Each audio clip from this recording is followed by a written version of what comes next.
Louvado seja o nome do Senhor. Engrandecido seja para todo sempre o nome do Senhor Jesus Cristo. Mais um bom dia, Espírito Santo. Mais um dia na presença do Senhor. Mais um dia em que iniciamos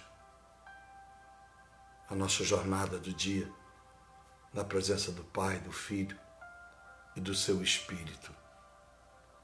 Que a bondade de Deus nos alcance, que a grandeza de Deus esteja sobre a nossa vida, que o desejo de obedecer, o desejo de seguir, o desejo de disciplinar a nossa vida, de viver debaixo de uma disciplina, que quer dizer se organizar para viver com Jesus e para Jesus, e assim Jesus viver por você e para você. Lembre-se que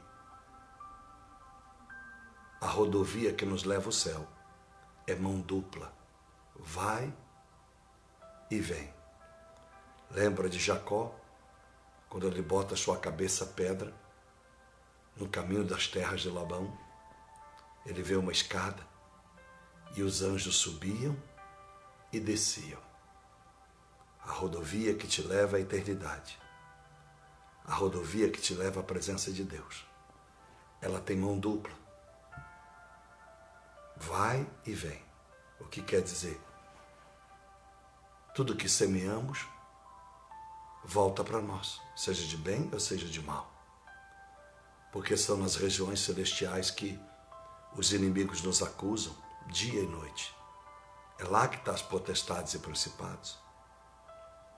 Então vamos nos disciplinar, organizarmos.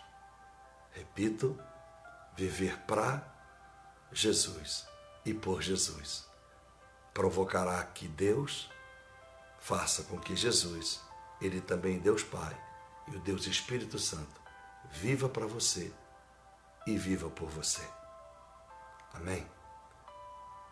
Eu quero ler um texto e comentar esse texto. Está em Lucas capítulo 21, versículo de número 34. Diz assim Jesus: acautelai-vos, ou tenha cuidado, tenha prudência, ficais atentos, acautelai-vos por vós mesmos, para que nunca vos suceda que o vosso coração fique sobrecarregado com as consequências da libertinagem, algumas traduções das orgias, da embriaguez ou da bebedice, e outras traduções, e das preocupações deste mundo, e algumas traduções da ansiedade da vida. E para que aquele dia não venha sobre vós repentinamente como laço, e outras traduções, não venha como um dia inesperado por você. Chamar a atenção para a nossa vida, para as entrelinhas desse texto. Jesus está falando sobre a vinda para o juízo, para o arrebatamento. Ele está deixando claro para os seus discípulos como será a sua vinda. E ele começa dizendo aqui, lógico, não vou ler o capítulo todo, mas no verso 34 diz: acautelai-vos por vós mesmos, quer dizer, preocupai-vos por vós mesmos. Duas coisas importantes nesse tempo. Primeiro, não se assegure a sua salvação em ninguém. Não pense porque seu pai é pastor, você está salvo. Porque sua esposa é crente, você está salvo. Porque o seu marido se converteu, você como filho está salvo. Porque agora seu marido se converteu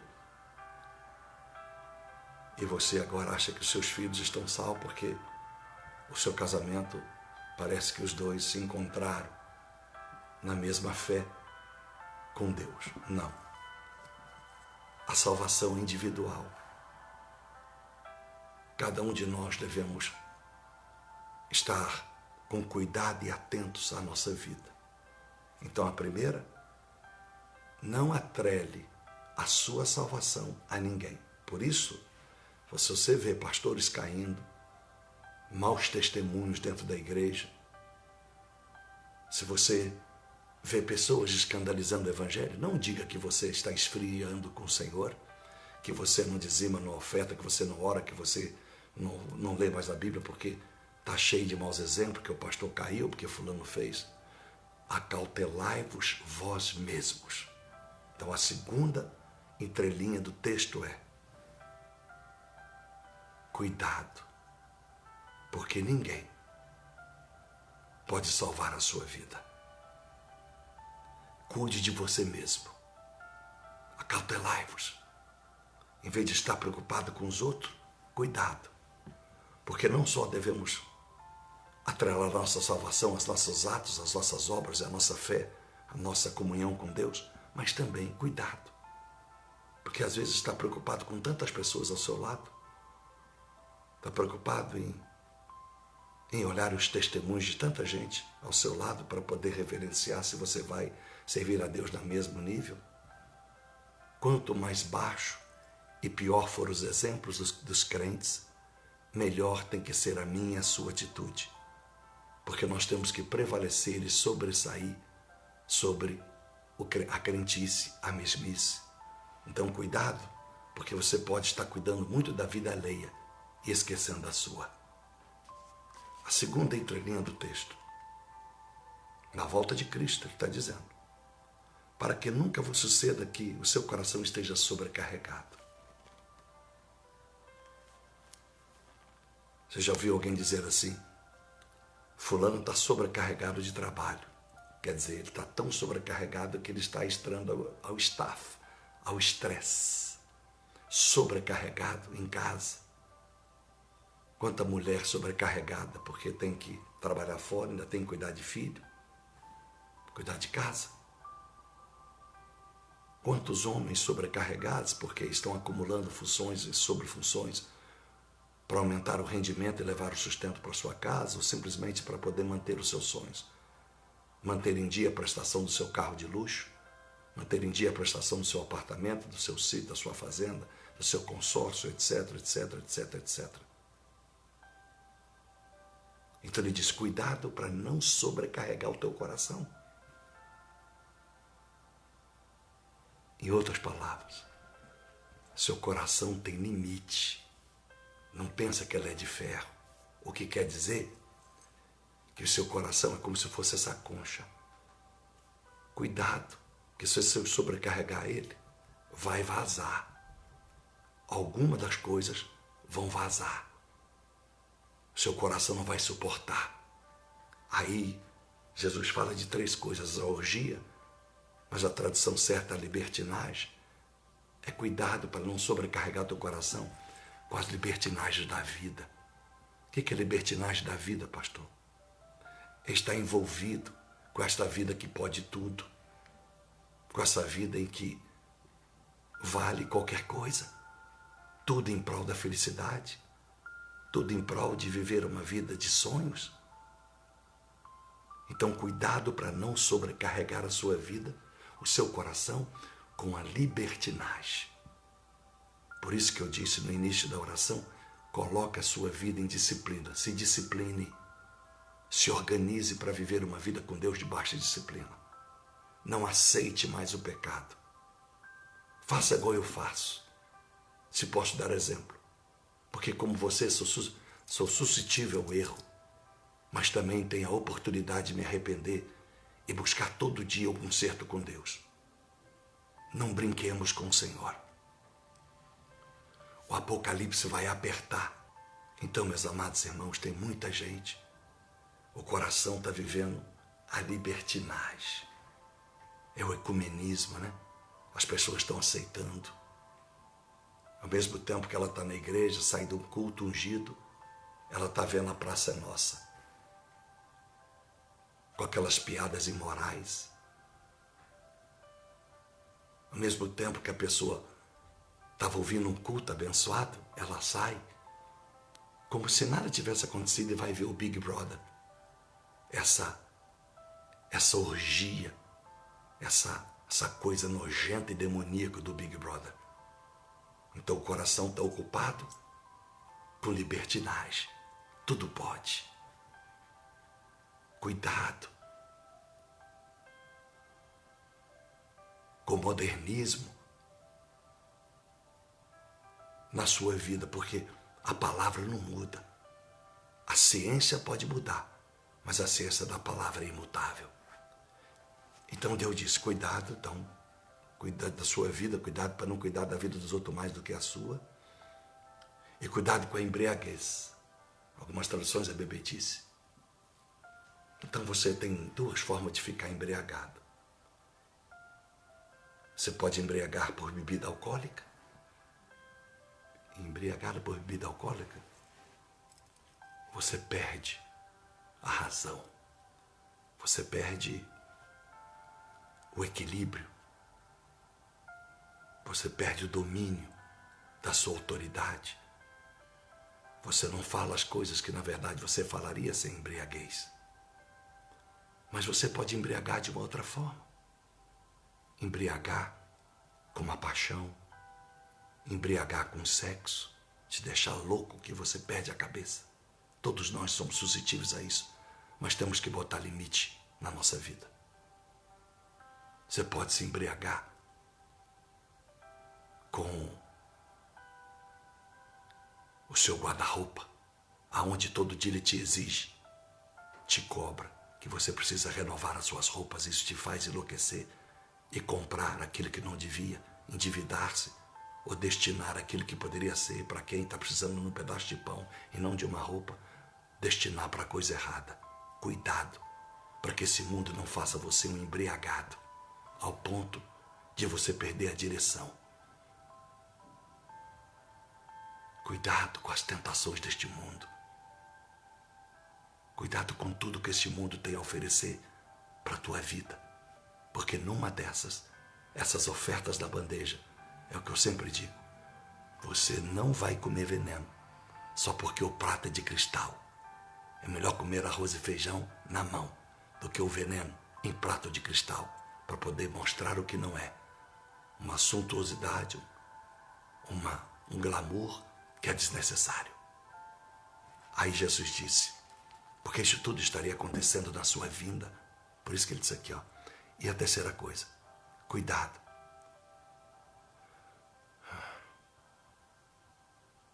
Para que a minha vinda não te encontre com muitas preocupações deste mundo ou com as ansiedades da vida.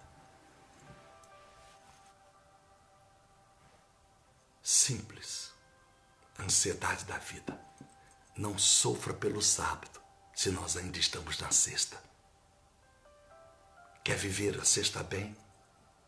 Mas eu tenho uma dívida, pastor, que segunda vai vencer e eu não tenho dinheiro para pagar e hoje é sexta. E se você morrer no sábado? E for para o céu? Você não sabe. Aí você sofreu. Antecipadamente é o que o diabo quer. Que você sofra pelo dia e pelo tempo, que você ainda não chegou lá. Cuidado com as ansiedades da vida. Verso 34 de Mateus 6, disse, cada dia cabe o seu mal. Não andeis ansioso por coisa alguma, disse Jesus. Então, não sofra pelo sábado, nós estamos à sexta. Não sofra pelo domingo, nós estamos na sexta. Então, aquieta o teu coração e viva cada dia de cada vez. E termino dizendo o que diz Jesus. Olha, tenhais cuidado para que aquele dia em que eu venha não seja repentinamente como um laço. Não seja um dia inesperado. O que é um dia inesperado? O que é um dia inesperado? Você não espera a vinda de Jesus? Lógico, eu também. Você não espera que alguma coisa errada possa acontecer? Todos nós podemos ter esses pressentimentos. Mas quando ele está dizendo que eu não venha num dia inesperado, quer dizer, nós não vigiamos, cuidado. Porque quando nós atrelamos a nossa vida ao pecado, é porque nós não estamos esperando a vinda de Cristo. Aí Jesus pode vir justamente nesse dia inesperado, porque nós estamos fazendo da nossa vida conforme o nariz, deixando a nossa carne gritar e falar, deixando a nossa mente de falar, deixando nossos olhos almejar, deixando o nosso bolso de dar direção para os nossos ganhos. Cuidado, cuidado, porque você e eu podemos estar esperando o arrebatamento, mas de uma forma sem disciplina. Então, podemos nessa sexta-feira viver atrocidade contra o Evangelho, viver um dia de pecado, viver um dia de imundície. E aí Jesus volta. Cuidado, cuidado. E eu digo para você com muita humildade, se cuide, se cuide, se cuide com Deus, Jesus Cristo, o Espírito Santo, a comunhão com Deus, o Pai, viver a palavra, ser fiel no seu pouco, para Deus te confiar o muito. Eu tenho que pregar a verdade, porque eu estou incluso como igreja e tenho que lutar pela igreja e levar a todos nós a uma conscientização, como diz o texto, que o dia do Senhor não venha num dia inesperado. Vão saber que passou um profeta pequeno, malcriado nesse Brasil, nesta terra.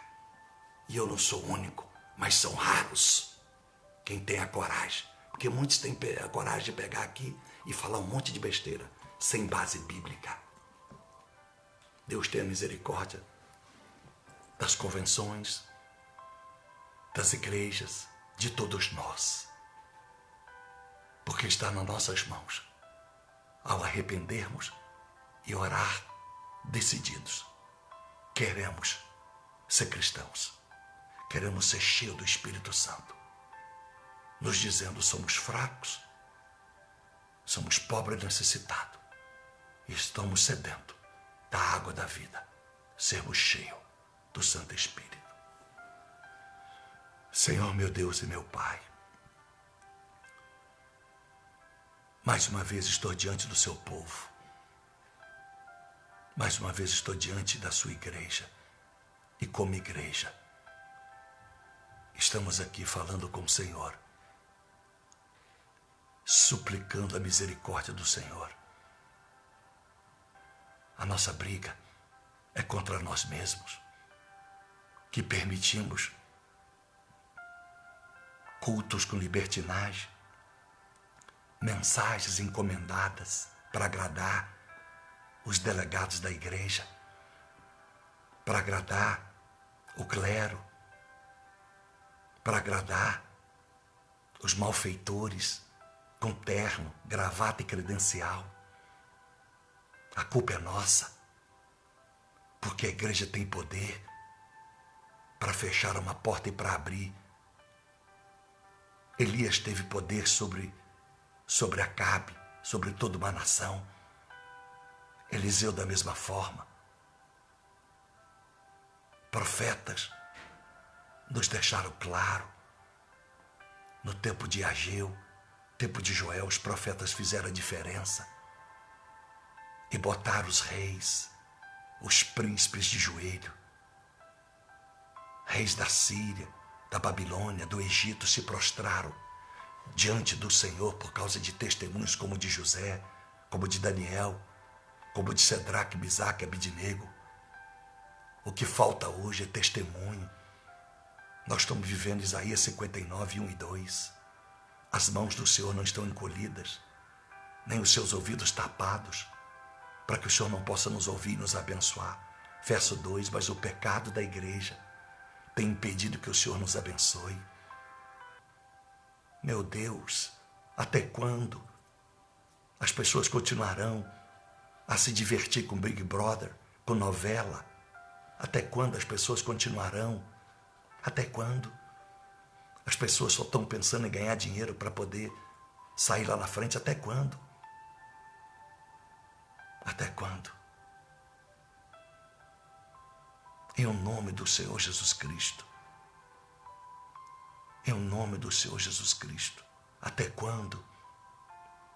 Começar por minha vida, meu Deus. Não me deixa envolver com homens de negócios, empreendedores, com nada. Se não é a tua direção, eu não quero, eu não aceito, porque a morte é que é lucro, não é a vida, aquilo que eu conquisto aqui, sem a tua direção, sem a santidade, sem a justiça e a perfeição de um vaso de honra para o Senhor. Porque se tem alguém que deve começar a ser ajuizado entre todos nós, sou eu. Porque eu não posso orar por este povo se eu não tomar por carapuça, por vestidura, a palavra que eu ministro. Então, meu Deus e meu Pai, que eu seja exemplo, que eu esteja pronto a me arrepender todas as vezes que eu errar, no falar, no pensar, no agir. Eu rejeito o pecado, eu rejeito a minha carne, eu rejeito, eu tenho nojo de mim mesmo, meu Deus, porque o Senhor merece muito mais de mim. Me ajude a não ter vergonha de dizer que eu preciso melhorar. E olha, meu Deus, que muita gente sabe como eu ando, mas quanto mais eu vejo a luz, quanto mais eu leio a palavra, mais eu percebo o quanto nós estamos precisando, meu Deus, de viver uma vida espiritual muito mais ampla, com plenitude, com abrangência. Se tem alguém comigo pronto a se arrepender, cada um conhece os seus erros. Ajuda, meu Deus. Tem pessoas pedindo oração para enfermos. Estão todos apresentados. A dor da perda é grande, eu imagino, para as pessoas, para o ser humano, porque eles acham que essa é a dor maior. Melhor orarmos para os nossos entes queridos, para que estejam com a vida em dia, para que a vinda do Senhor à morte não os encontre em dia inesperado, enquanto nós estamos orando para que eles sejam curados. Na verdade, teríamos que orar para eles serem salvos. Porque se a morte vier, encontraremos no milênio, na eternidade. Mas se a morte vier e eles não tiverem com a vida no altar, com seus corações sobrecarregados da libertinagem do mundo, das ansiedades da vida, da embriaguez desta vida ou das bebidas, meu Deus e meu Pai, dê sabedoria a essas pessoas, dê equilíbrio às pessoas. Parece que elas acham que a morte não vai chegar para elas, mas a morte é inevitável.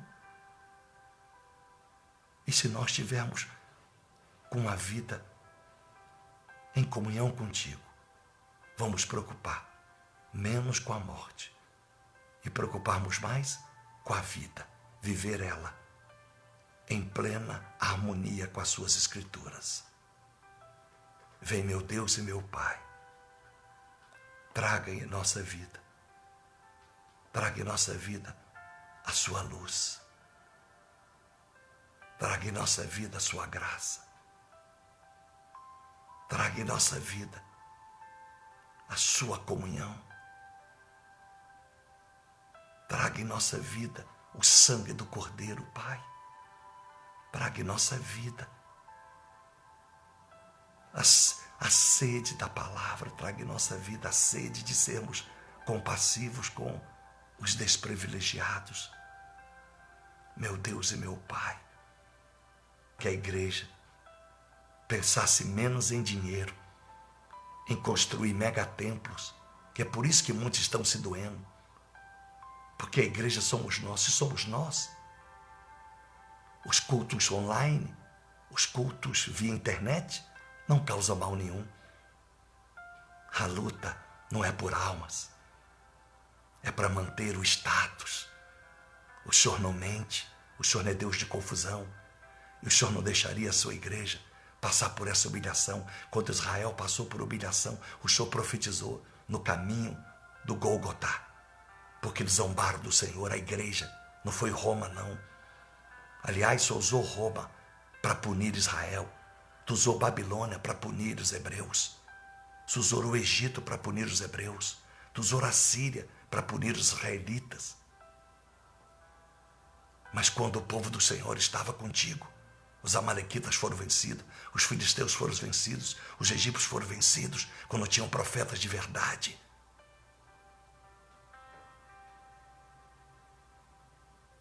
Coloca os pastores nas tuas mãos. Abençoe os pastores. Abra o entendimento dos pastores. Abra o nosso entendimento. Dá-nos caráter. Dá-nos verdade. Saiamos do casulo. Saia a igreja dessa vitrine falsa.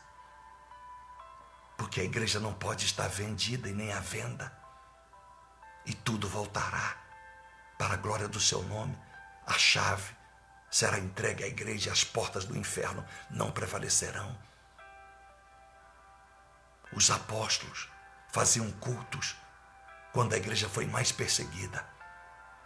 Pedro e os demais, os cultos continuavam e almas se convertiam no meio da rua. Não foi dentro da igreja que as 3.000 almas se converteram, foi no meio da rua. E hoje, limitar o Senhor à igreja de 4 paredes. Limitar o Senhor. Porque se investisse o dinheiro em missões, se a igreja investisse menos em teologia e mais em caráter, em mensagem profética nas igrejas, com certeza, muita gente se convertendo, muita gente correndo para as igrejas para entregar a sua vida a Jesus. Meu Deus e meu Pai, me dê forças e coragem, como tu tem me falado na palavra, para que eu não me cale, para que eu não me renda ao sistema, para que eu não me renda a dinheiro, a necessidade. Cuide da minha filha, porque ela é tua, não é minha. Eu não posso trabalhar em função dela. Eu não posso pregar conveniência em função dela. Ajuda, meu Deus, que eu continue ouvindo a voz somente do teu Espírito Santo, sem sugestão, nem de filha, nem de ninguém, nem de anjo. Como disse Paulo, ainda que um anjo venha e pregue um outro evangelho, seja anátema, seja repugnado. Então, meu Deus e meu Pai, eu estendo as minhas mãos e eu te abençoo. Você que recebe esta palavra e entende, higienize seu coração, tira a máscara da religiosismo e se vista com a couraça da justiça. Deus te abençoe. Fique com Deus.